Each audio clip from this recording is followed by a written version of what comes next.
Yeah, so there's a wide spectrum of what we understand as influence and interference, and it's important that we delineate and distinguish what those differences are.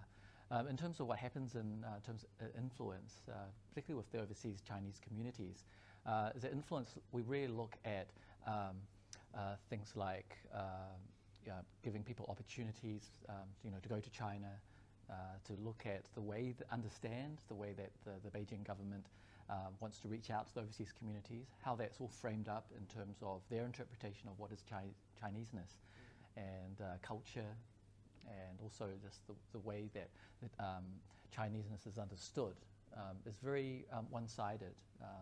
And so it's really important that when we're talking about Chineseness, is that it's understood in all its facets, that there is a lot of diversity within Chineseness, dialectical differences, cultural differences, historical differences. And the Chinese government is working quite hard to influence the way that that is thought out in terms of how that may be done through activities such as what the Confucius Institute is doing and through other soft power outreach. And then we have to look at what is interference. And interference is probably the sharper side of what's going on. It's more about using pressure.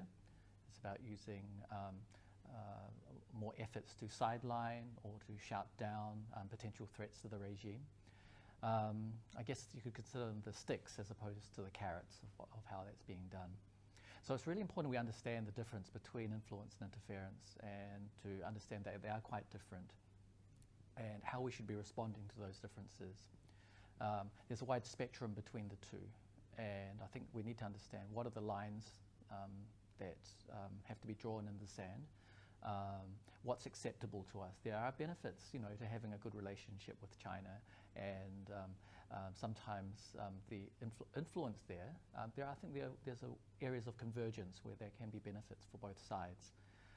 But we've got to decide, when does it cross the line that certain things are not acceptable, and when they aren't acceptable, then we've also got to consider what's the price that we have to pay if we want to push back on some of that.